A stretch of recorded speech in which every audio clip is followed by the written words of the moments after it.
अफसोस के साथ ये खबर हमको मालूम हुई कि 17 लोगों की मौत हुई है। रूम में गए बाद में पूरा लेडी ऐसा बच्चों को ऐसा लपट के ऐसा पूरा पूरे पूरे डेट हो गए थे मैडम, पूरा डेट हो गया था।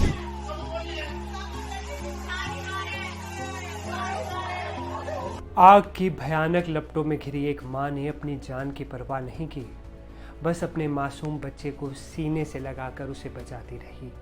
लेकिन काल को शायद कुछ और ही मंजूर था। काल को उस मां की ममता पर भी दया नहीं आई। काल ने मां और बेटे दोनों की ही जिंदगी छीन ली और मौके पर बचा सिर्फ कंकाल दोनों का। मौत कितनी भयानक हो सकती है, इसका भयावह नज़ारा रविवार को हैदराबाद अग्निकांड के चश्मदीदों ने देखा। हैदराबाद में ऐतिहासिक चार मीनार के पास स्थित गुलजार हाउस की एक बिल्डिंग में लगी भीषण आग में 17 लोगों की मौत हो गई, जिनमें 8 मासूम बच्चे थे। जब ये भीषण आग भड़की तब लोगों की मदद के लिए सबसे पहले वहां के स्थानीय लोग पहुंचे। वहीं पास में चूड़ी का कारोबार करने वाले जहीर उन लोगों में से एक थे जो सबसे पहले लोगों को बचाने के लिए गए थे। हादसे के इन चश्मदीदों ने सच बयां किया तो सुनने वालों के भी रोंगटे खड़े हो गए। आप भी सुनिए कितना भयावह था वो मंजर। अंदर देखे आदमी पूरा धुआं आँच बहुत थी मैडम, और उनका एक फैमिली मेंबर भी था एक जना, उन्हें हैबत से बैठ गया नीचे।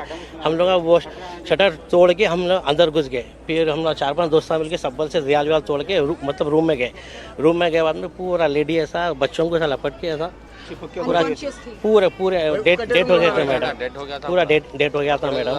अंदर धुआं बहुत था। मेरे को ये जो ये रुमाल है वाकई चाहिए, मैं मुंह को लपट लेके हम लोग पूरे गए अंदर। कितने लोगों को आपने बाहर निकाला? हम लोग ऊपर के रूम में से निकाला, फर्स्ट फ्लोर से 7 जनों को निकाले और उसमें 4 ऐसो बेबी है। क्या इसके लिए एक्सेस मुश्किल है, यानी कि वहाँ पे पहुँचना मुश्किल था? वो लोग बाहर क्यों नहीं आ पाए? पहुँचना मुश्किल था। हमारे तो लोकेशन नहीं मालूम है, किधर है, कौन से रूम में कौन है तो नहीं मालूम है।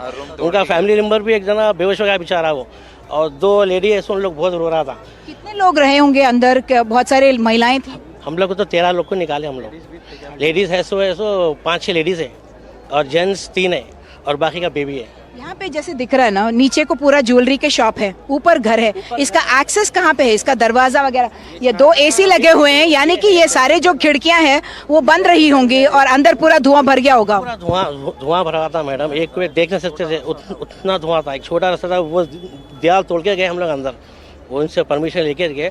और चारमीनार पुलिस स्टेशन के जो सर्कल साहब है ना, उन्होंने हेल्प करे हमारी। फायर इंजन आने में देर हुई क्या?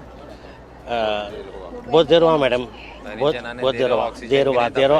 ऑक्सीजन भी रहता लोग के पास, बाद में सो पाई है। ऑक्सीजन जो सिलेंडर था, अगर स्पॉट पे अगर पूरा रहता ना तो उन लोग की जान मतलब बचती थी। जहीर ने बताया कि एक महिला ने अपने बच्चे को आग से बचाने के लिए आखिरी कोशिश में गले लगा लिया। उसी हालत में उस महिला और बच्चे का खाक हो चुका शव मिला। तेलंगाना के डीजीपी जितेंद्र ने आग लगने की वजह शॉर्ट सर्किट बताई। पुलिस ने बताया कि जिस बिल्डिंग में आग लगी उसके ग्राउंड फ्लोर पर ज्वेलरी की दुकानें थी और ऊपरी मंजिल पर एक फ्लैट में लोग रह रहे थे। धुआं ऊपरी मंजिल तक फैल गया और लोगों का दम घुटने लगा। इसके बाद आग भी ऊपरी मंजिल तक फैल गई, ऐसी खबरें मिली। वहीं हैदराबाद के सांसद असदुद्दीन ओवैसी ने भी इस दर्दनाक हादसे पर दुख जताया। उन्होंने क्या कुछ कहा, आप सुनिए। एक परिवार के खानदान के 17 लोगों की मौत हुई है और बड़ी तकलीफ की बात है। मैं शुक्रगुजार हूं उन तमाम लोगों का जो पहले यहां पर आए, मदद करने की कोशिश की, मगर अफसोस के साथ ये खबर हमको मालूम हुई कि 17 लोगों की मौत हुई है। मैं फायर सर्विसेज के आला अहदेदार से बात भी किया। उनका बोलना ये है कि बहुत से लोगों की, ज़्यादातर लोगों की मौत जो है एसिफिक्शन से हुई, वो धुएं की वजह से। तो बड़ी तकलीफदेह बात है। और अभी उस्मानिया हॉस्पिटल के मॉर्चरी में डिप्टी चीफ मिनिस्टर और हेल्थ मिनिस्टर और कंसर्न मिनिस्टर, हमारे यहाँ के लोकल एमएलए जुल्फ़िकार अली साहब वहाँ पर है और जल्द से जल्द कोशिश करके पीएमआर कराकर रिलेटिव्स को उनकी डेड बॉडी हवाले कर रहे हैं। और आपको जानना है कि ये जो फैमिली है ये पिछले 100 साल से यहाँ पर रह रही है, मोर देन 100 ईयर्स से यहाँ पर रहने वाले लोग हैं। बड़ी तकलीफदेह बात है। मैं अपनी तरफ से उनको ताज़ियत देता हूँ।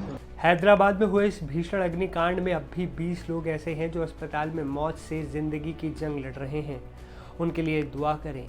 इस खबर में फ़िलहाल इतना ही, लेकिन हैदराबाद अग्निकांड से जुड़ा हर अपडेट हम आप तक सबसे पहले पहुंचा रहे हैं, इसलिए बने रहें NDTV इंडिया के साथ।